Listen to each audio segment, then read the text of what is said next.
Still trusting Google with your photos? It might be time to rethink that. Recent headlines reveal serious privacy issues like surveillance, AI scanning, and biometric misuse. In May 2025, Texas fined Google $1.4 billion for illegally collecting biometric data like face scans.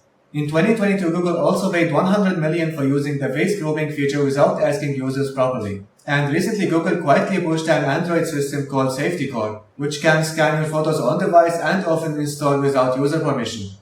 Google Photos had also had a big mistake, like a 2019 bug where private videos were accidentally sent to strangers through takeout. And a former Google engineer built a site to show how much Google's AI can figure out just from your photos, proving how deeply the company can analyze them.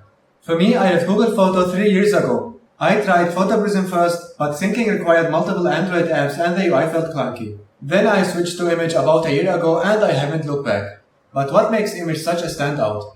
It's seamless Android integration so auto-upload works out of the box.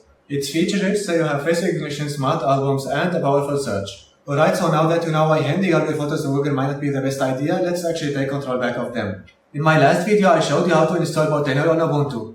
Today we are going to use Portainer to spin up your own private Google Photos alternative, Immich.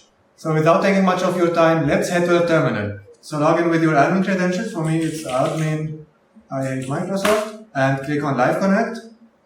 Click on Stack, add stack, and name it something creative like Immich, and paste this bad boy.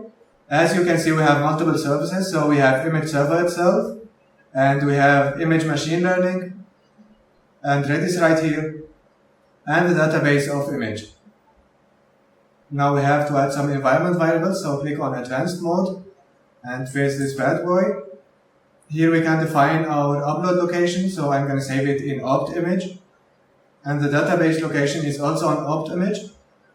Our time zone. Now before deploying Immich, we have to edit something. Scroll back to the image file. Here you have to change the name of the environment file. You have to name it stack.env. Just copy this and paste it everywhere you find .env.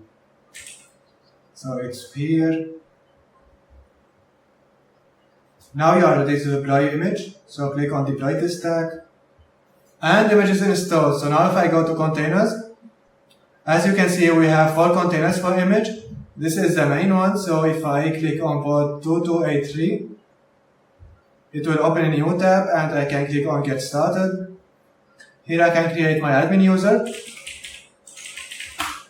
Now log in. And that's it. We can now configure our themes, language, privacy settings. Here we can configure our storage template. And that's it. Immich is installed but empty, as you can see. Now you can click here and upload some photos. But I'm going to show you how Immich could look like if you have it full with photos. Here we have a demo site which has been created by the Immich team. As you can see, there is like millions of photos. Now clicking on Explore shows you how the face recognition works. As you can see, we have some weird looking dudes here.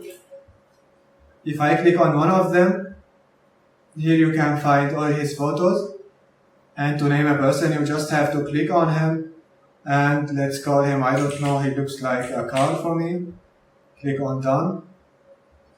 You can also merge persons, so if this was Carl too, I can click on him and click on Add Name. Let's name Carl and click Save. Are these the same person? Click Yes. And that's it. We also have our map view here. As you can see, we have here some photos in Morocco, in France, and in the USA. Here you can create shared albums and share them with other users or using links. And here are the normal albums. Immich will also auto tag photos, so if I click on tags here, as you can see there is like 1000 tags. And you can also log some photos using a secure pin. That's it for today. Now you have your own photo private cloud completely under your control. Now if you like this video, don't forget to hit the like button and leave a comment. This is Libre-Data and you are just getting started.